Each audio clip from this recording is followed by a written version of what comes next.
mbokk internet yi yéen ñi nga xamante ni yéen a ngi topp saa su ne ci Sénégal 7 ñu ngi leen di nuyu bu baax a baax tey ñi ngi dellu siwaat fii ci Parcelles ci li nga xamante ni moo xewoon ci jamono yi concert casserole bi nga xamante ni mu amoon muy problème bi fi amoon Sow Kaana amoon problème am ku mu joteeloon bi nu joteel ak moom bagaar am fa nu xeex ñoom ñaar ba loolu moo waral arrestation wu Sow Kaana actuellement nu emprisonné ko ñoom nag ñi fare ci côté boobu demoon nañ fa seeti leen ñoom ñu am nu nu waxee seen version ni dafa am waajoo xamante ni dafa fare ci dafa bokk ci waa COJER moo ñëwoon yor scooter am daal di ñëw foncé seen kaw ni day fël Sow Kaana ba loolu moo waral bagarre bi am tey nag ñu ñëw ci ki nga xamante ni moo joteeloo nag Sow Kaana comme ni ko wolof di waxee tungu ne du teew ñu nataal moom la ñuy bàyyi mu nuyoo ngeen wax leen carrément yëf yi ni mu demee sëñ bi ñu ngi lay nuyu dina bàyyi nga nuyu mbokk internet yi. maa ngi leen di fay di nuyu mbokku internetu Sénégal 7 yëpp voilà di leen sant di leen gërëm aussi ci seet bi nga xamante ne moom ngeen ma seet si fii ci biir Parcelles Assainies pour au moins indi ay leeral la dindi tuuma ci li nga xamante ne moom moo fi jot a am ci jamono yi passé noonu la demee ñoom dañu wax ni yow jour bi nga xamante ni concert casserole bi dafa amoon da nga yoroon sa scooter ñëw fekk Sow mi ngi taxaw ci diggu tali bi nga ni da ngay jaar ci kawam Sow bañ après ci ngeen xeex nga foncé ci kawam après ci la dóor ci ngeen xeex exact lan nga nu mën a wax ci yëf yi nan la demee. bon li ma ci mën a wax je pense que xëy na peut-être vidéo bi nga xamante ne moom moo jot a nekk ci internet bi di circuler am na lu bëri loo xamante ne jot na ko cee leeral mais xëy na man mi nga xamante ne maay ndey mbilli ki maa gën a mën a apte pour nettali li nga xamante ne en réalité loolu moo am. Ce jour-là dama xëy toute la journée apparemment dama am benn xarit boo xamante ni day def GP dëkk ci ginnaaw école Dior bi unité 19 boo xoolee mooy ruq ñoom Sow Kaana boobu nag ci ginnaaw jumaa ji foofu la dëkk ci la ma woon ci journée bi yëpp moom laa doon defal souvent ay livraison parce que ça arrive bu ma liggéeyul damay ñëw ak sama moto di ko defal ay livraison noonu di dem di ñëw. Ce jour-là defal naa ko ay livraison ba aux environs de 19h20 moom ci la doon jël otoom pour dem aéroport ma ne ko maa ngi ñibbi instant boobu maa ngi waroon def dernière livraison bi waroon dem HLM 5 ci Médina bu ñuy wax Ndey Sow HLM 5 la dëkk bi may génn ak sama moto ci laa génn seen couloir boobu ñëw ci tali bi pour dem HLM 5 à la direction de l'école Dior ci laa ñëw ba tolloog côté place Sané ci la ma intercepté moom Sow Kaana en personne àndoon na ak ay nit mais damay dawal sama moto ba mu jékki-jékki rek taxaw sama kanam après ma daal di freiné ñu yore seeni casserole di tëgg ma taxaw ne ko Sow may ma jàll pour war la ne xëy na peut-être ci loolu li ñu doon chercher rek c'était de la provocation boo xoolee ñëw na jël na ñaari tànkam écarté ko teg ko sama roue avant bi ma ne ko may ma jàll mu ne ma mayuma la nga jàll commencé di saaga xam nga di wax ay wax ñaaw yoo xamante ne mënuma ko wax ci internet bi nii ma taxaw benn instant am na loo xam ne sax wane wuñ ko ci vidéo bi pour man dama jàpp ne xëy na histoire la doon chercher ci laa fay sama moto benn instant toog di ko seetaan bu lu bëgg a jege 2 minutes ma ne ko Sow may ma jàll mu insisté waat ca la mu nekkoon mayuma la nga jàll commencé di saaga affaire bi affaire bi Sonko la Macky Sall dugg na fii génn fii. est-ce que tamit moom jàppal woon ni comme li nga bokk ci waa COJER et puis ngeen fare ci parti au pouvoir ñëwoo di def genre tooñ quoi yow. non mënuma ko jàppee noonu parce que Sow dama jàpp ne xamut man COJER laa bokk wala fu mu bokkul parce que man aw ma ak moom relation man ak moom mosuñu échangeante romb jàll laay am ak ñoom. salaamaaleykum maaleykum salaam loolu laa séq ak moom man ak moom fréquenté wu ma ko moom fréquenté wu ma ba ñuy xamante ci lu ma nekk wala ci lu ma yëngut ci lu ma nekkut d'habitude nag man xëy na daf may gis souvent ma sol t-shirtu Macky Sall bu waaye élection amee souvent ma sol ko souvent di campagne ci biir koñ bi mën na ma ràññee noonu ne kii xëy na peut-être booyu APR la mën na jàpp ne xëy na peut-être genre haine la wala loo xamante ne nit ki dama ko doon chercher su mel noonu jour boobu xëy na peut-être mu profité ci nekk en l'occasion se présente mais bi may dem ci la ma intercepté ma wax ko comme ni ma ko demee noonu may ma benn instant ma freiné taxaw di ko xool mu insister ba mu yàgg ma taalaat sama moto bi ma taalaatee sama moto nag boo xisee ci vidéo maa ngi koy tàllal sama loxo naan ko may ma jàll parce que dama yore yóbbante jàmbur te defu guddi may ma jàll. mu taxaw commencé pour insister encore di saaga ma ne bu ma accéléré sama moto xëy na peut-être dina pousse bàyyi ma ni may accéléré sama moto booy jóg nag ci la tëb ak ñaari kubéeru cin yi mu yoroon ci la commencé di ma ko fëgg ci kanam boo xoolee ci vidéo bi ci la ma ko dóoraat ma daanu ak moto bi ma yor bu woon la ne man agression bi may wax ne loolu la woon mi du xeex parce que maa ngi tey ci didon moto bi ci laa daanu ak moto bi di jógaat mu fekkaat ma fa encore ci même agression bi ni ma defee noonu ci laa daanuwaat yeneen gars yi ne woon foofu ñoom ñoo ma jàpp man tamit comme daf ma gaañu te instant boobu maa ngi deretal ma xam ne peut-être bu ma toppoon sama jikko dem na parce que dem naa ba instant boobu noonu yoroon naa ci sama moto loo xam ne bu ma ko toppoon ci jikko mën na gën a ñaaw gars yi ne ma bu ci jote parce que fi mu nekk nii yaa ngi nàcc te nekkatuloo noonu laa dafi yéeg sama moto dem ba sama kër ma fomp deret yi jàll hôpital dem hôpital Ma Abdou ñu faj ma daal di may defal point de suture yi nga xamante ne moom dañ koo ñaw ma faju ba pare def sama certificat médical dem police Parcelles unité 15 bind sama plainte déposé ko fa ba ma ko fa déposé ñu convoqué ma ne ma demain à 11h ñëwal ma ñëw à 11h ñu entendre ma adjudant Ndiaye moom moo ma entendre bi ñu paree mu ne ma liiral ndax chef d'accusation yi nga xamante ne moom nga wax noonu la demee ma liir ba pare ma ne ko effectivement nii la demee agression physique la agression verbale la injure ak cause de blessure volontaire ma signé PV bi mu bind convocation ne ma ndax xam nga chef de quartier bi ma ne ko effectivement xam naa ko mu ne ma demal li nga jël convocation bi yóbbu ko chef de quartier mu jox ko man en personne ma déplacé waat ak sama moto ñëw ba kër délégué de quartier bi ma laaj ci ñu ne ma délégué de quartier bi dafa décédé moom remplacé guñ ko mais dañu lay orienté nga dem vers la mairie boo demee mairie dinañ la orienté wax la ni ngay def boo soo jot convocation bi ma woowaat adjudant ma ne quoi il paraît que moom chef de quartier bi amagu remplaçant mu ne ma indil ma ko ma retourné waat au niveau du poste de police delloo ko adjudant bi en personne moo woo benn élément yu fa nekk mu ne ko ndax xam ngeen fi soo dëkk ñu ne ñoom xamuñu ko ñu laaj ma ne ko man place am laa xam mais xaw ma fi mu dëkk ñu ma léegi ànd leen boo leen demee ba foofu ngeen jox ko convocation bi ngeen ne ko dama ñëw wuy si à 15h ma ànd ak ñoom ba ci kiosque bi ma ne leen fii de mooy kiosque mais xaw ma fi mu dëkk ñaari gaañ lañ fa fekk ci kiosque bi agent yi bi ñu ñëwee tamit laaj nañ ko ne ko ana soo ñu ne ma soo wàcc ñu ne ko soo wàcc na ñu ne ko ndax xam ngeen fi ñu dëkk ñu ne ñoom xamuñu ko ils n'ont pas voulu coopérer te xam nañ fi soo dëkk en réalité agent bi ne ma je sais qu'ils n'ont pas voulu coopérer mais xam nañ fi soo dëkk mais maa ngi leen di yóbbante ci moom l'agent moom ba ma doon wax lool convocation bi ne leen na ñëw wuy si à 15h commissariat bu unité 15 bu ñëwut à 15h dinañ fi delsi ngoon ñoom ci lañ dem man ma dem sama yoon après ci laa déggaat ni ñoom delsiwaat nañ fi ak convocation bi jël ko yóbbu ko uteeg li nga xamante ne dañuy naan dañoo ñëw rek respecté wu ñu procédure jàpp ko yóbbu ko comme ça. dem ñoom nee na dañu ñëw fekk soo mu taxaw nu taxañ ko jaay ka doole et puis sax est-ce que tamit yow jàppoo ni yëf yi dina yem ci ñaari citoyens yu jote rek est-ce que tamit duñ ko politiser ñu jàpp ne parce que ci yi message yu ñu gis dañu def benn boy Pastef boo xamante ni mi ngi tudd Sokana est-ce que jàppoo day yem ci yéen ñaar rek quoi. non li ma ci waxaat leneen mooy mënuñu ko jàppee loo xamante ne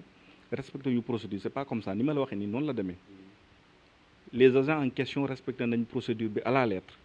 ñëw nañ indil ko plainte bi gisu fekkuñu ko place am ñoom xamuñu fi mu dëkk te chef de quartier bi en réalité moom nekkatu fi dafa gaañu ñañ fa fekk bëgguñu coopérer wax nañ ko ne bu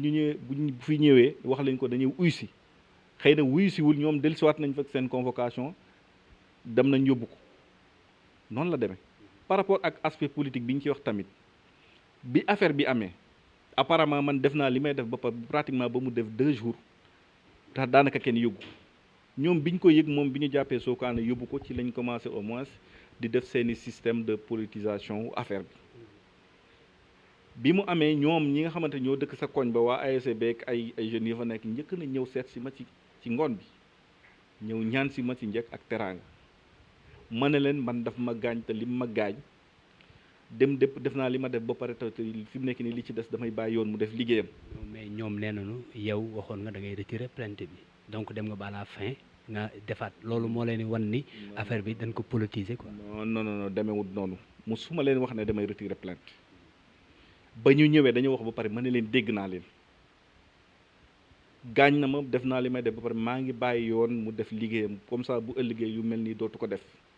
loolu laa waxante ak ñoom waxante ma ak ñoom leneen après ci laa dem ñu dem il s'est trouvé que nag ci lendemain bi laa jékki-jékki gis ñu commencé di bind seeni article un certain MC génn na fi wax ci wax joo xamante ne wax ju ñàkk teggin wax joo xamante ne wax boo xamante ne ay comme ni mu ko waxee ci interview parce que dem na ci ba traité ma de fenkat ci lu ne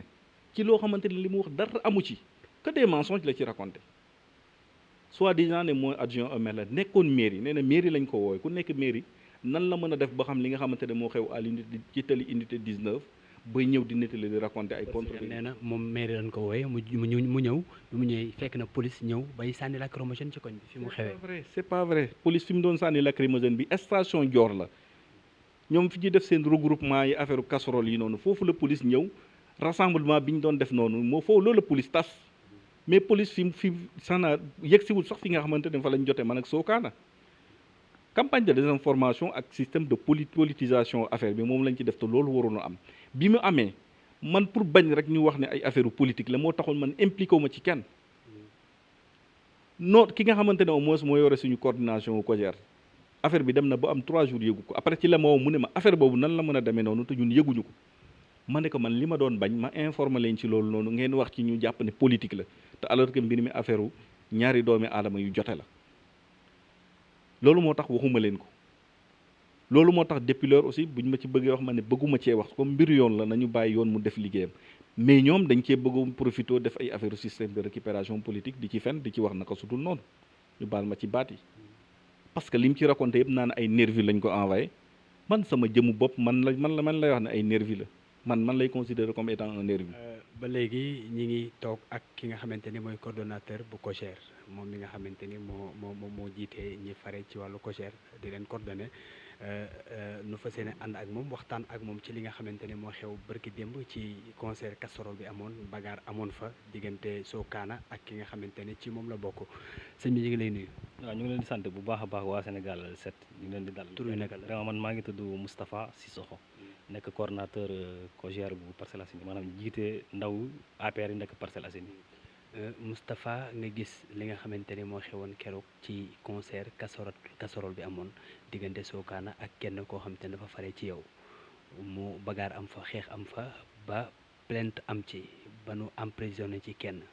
tey ñoom ñi fare seen côté di bëgg politiser yëf yi ni wàllu politique da ci laxasu moo tax nu bëgg sacrifier Sokana yow ban jàngat nga ci am ci loolu nga xamante ne moo xewoon keroog. voilà merci beaucoup donc man li may njëkk wax d'abord mooy di ñaawlu bu baax a baax li nga xam ne keroog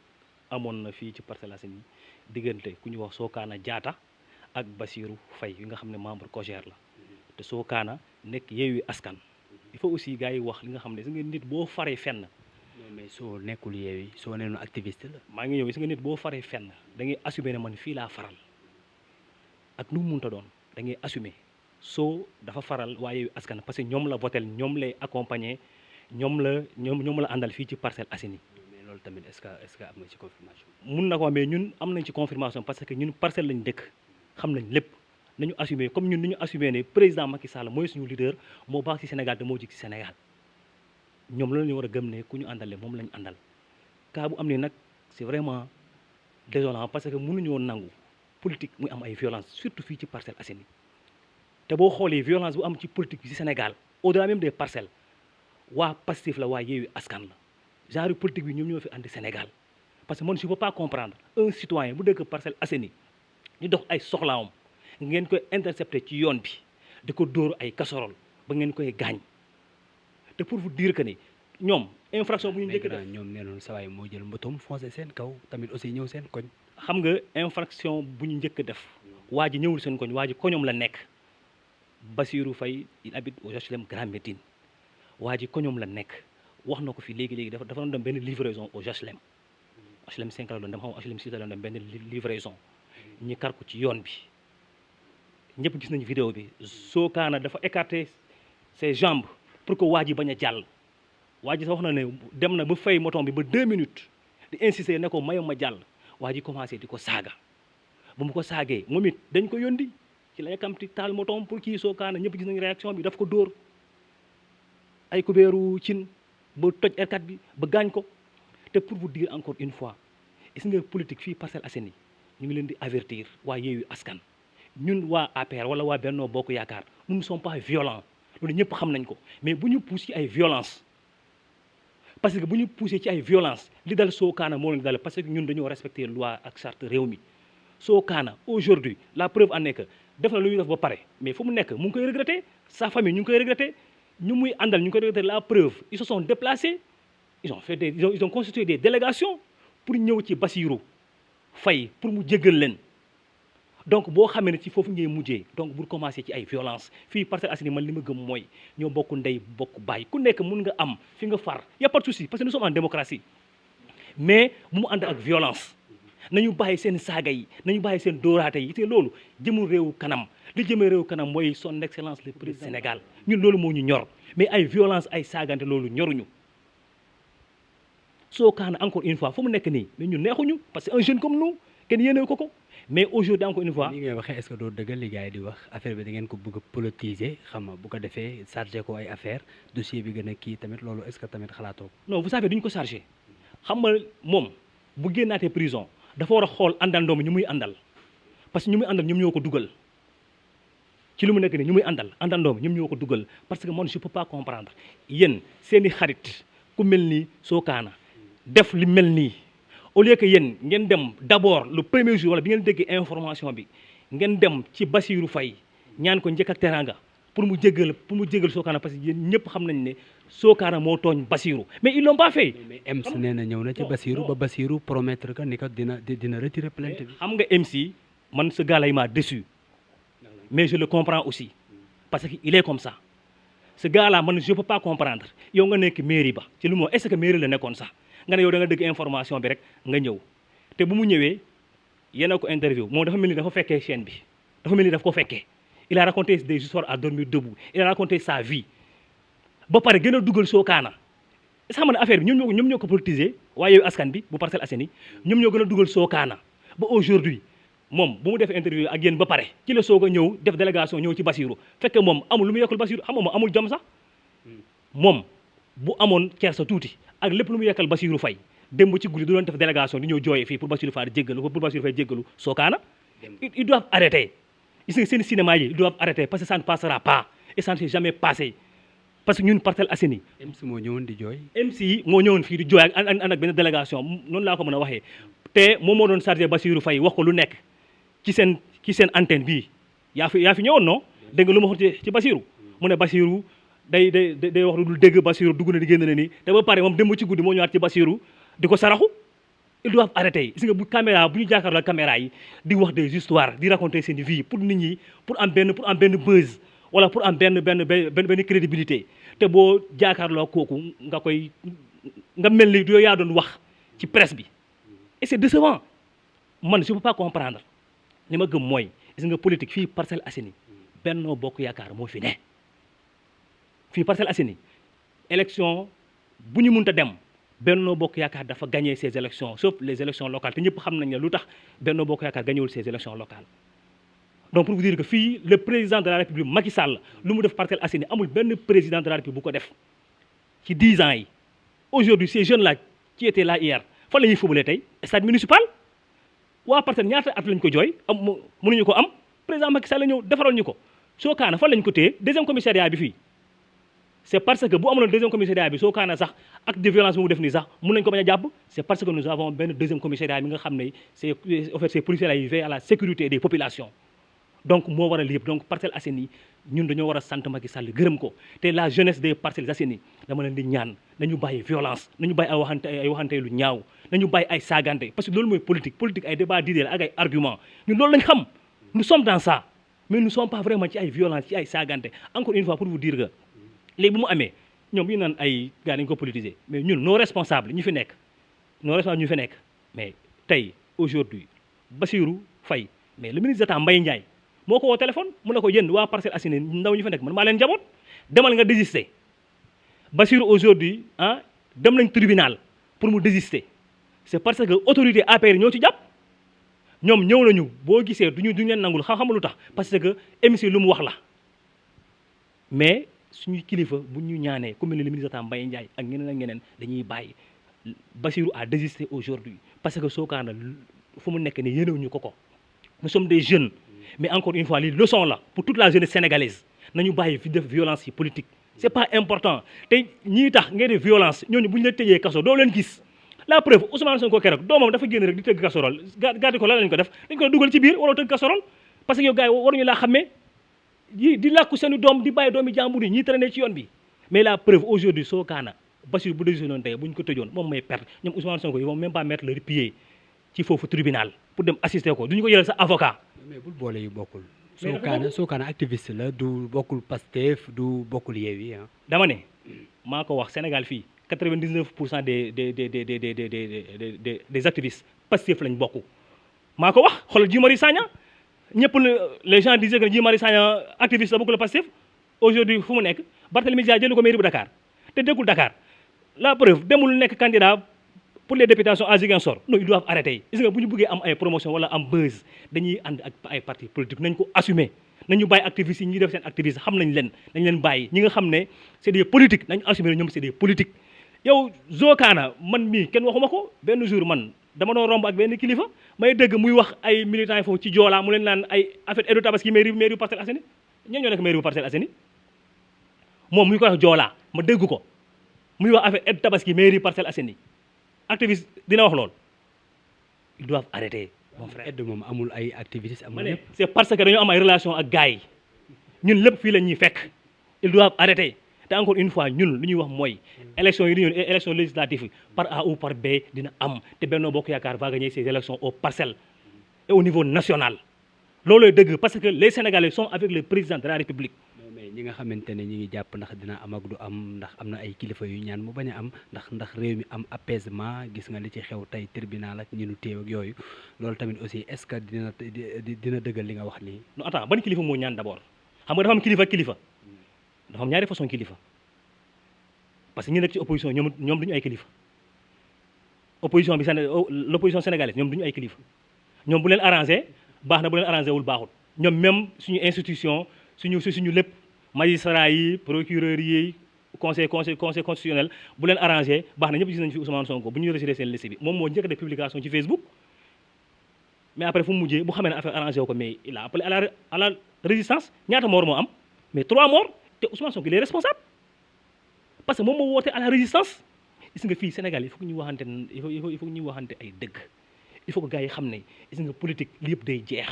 nit ñi ñoo bokk ndey bokk bàyyi nañu ñëw ci débat d'idées ci ay arguments mais pas ay violence pas ay sos pas ay manipulation pas ay désinformation te malheureusement l'opposition sénégalaise ils sont dans ça Yewwi Askan ils sont dans la désinformation aujourd'hui bu Yewwi Askan man dama jombi sax aujourd'hui le sieur Ousmane Sonko lu mu doon incarné tous les anciens chefs d'État on doit leur couper xawma on doit leur assassiner te aujourd'hui yow nga ànd ak ñi nga xam ne ñooñu depuis 1960 ñu ngi fii Sénégal en fait ils se contradisent chaque jour ay ñoom Khalifa Sall ay ñoom Malick Gakou ay ñoom Habib Sy et cetera ay ñoom Aïda Mbodj ñooñu yàggoon non yow sa waay Khalifa Sall depuis kañ la léegi jeex na yaa na yow depuis Senghor depuis Abdou Diouf donc aujourd'hui man je me dis encore une fois si nga Sénégal le président Macky Sall est en train de faire d'énormes choses aujourd'hui fu mu nekk mu ngi Allemagne xaw ma ndax gis nga photo yi il est avec des leaders du monde leaders adduna ñoom ci nu mu tudd président ñoom président États-Unis ak chancelier allemand ak président français ak ñeneen donc aujourd'hui pour te dire que ni Sénégal nañu bàyyi président Macky Sall fu mu koy yóbbu Sénégal mu yóbbu ko foofu te élection lii di ñëw nii li may tëjee mooy Parcelles Assainies man gëm naa ne def nañ erreur fal ñi nga xam ne mënuñu leen amal benn njëriñ fal ñi nga xam ne Parcelles Assainies xamuñu ko fal ñi nga xam ne amuñu bilan mais j'en suis sûr et certain que ni élection yi di ñëw gars yi nañ rectifier tir yi la coalition Benno Bokk Yaakaar va gagner largement ces élections au soir du 31 juillet te Sokana ñu ngi koy ñaanal mu génn ci lu mu nekk nii parce que Bass retiré na plainte yi mais li am nii li mu def nii bu mu amati conseil boobu la ñu koy jox parce que c'est un jeune c'est un frère li mu def nii bu ko benn leader politique jaral ko parce que ces leaders politiques là de l'opposition jaruñu ko. Ils sont là pour leur intérêt crypto personnel. Ils sont là pour leur promotion. La preuve, la liste de Yewwi Askan bu ñu ko defaree est-ce qu'ils ont investi des jeunes? Mais ils n'ont investi aucun jeune. Ils ont investi des gens yi nga xam ne ils sont là depuis Senghor parce que jeunes yi taxu ñoo jóg mais nag yëngu-yëngu bu commencé résistance bu commencé ñu woo jeunes yi kaay leen résister kaay leen xeex kaay leen dee te boo yaa ngi dee te tous ces morts là responsabilité waa Yewwi Askan la. man ma nekkoon tey président Macky Sall kon leneen la ñuy wax mais moom comme ñëpp xam nañ ko du wax moom xam nga mooy président ñëpp moom du wax noppi na mu ngi liggéey def li mu war a def mais aujourd'hui bu ma nekkoon place am nga xam parce que lii ça doit s'arrêter keroog xalif général des Tidiane wax na mais lendemain bi mais boo gisee ci réseaux sociaux yi man damaa yéemu ci Sénégal man mais ñun est-ce que man maa ngi ci Sénégal bi ma nekkoon depuis ma juddoo ba léegi mais sa waay gars yi lu ñu andi ci politique warul nekk ci politique affaire dafa war a dañ ko war a teg ci yoon mu sell mu set pour que Sénégal mën a jëm ci kanam. jaajëf grand Moustapha li nga leeral am na solo comme ko grand Bass retiré na plainte bi loolu mooy li nga xamante ni mooy Sénégal parce que soo frère am la jumte moom seytaane jaar seen diggante mbokk yi ñu ngi leen di jaajëfal di leen jox dig daje ci beneen numéro incha allah.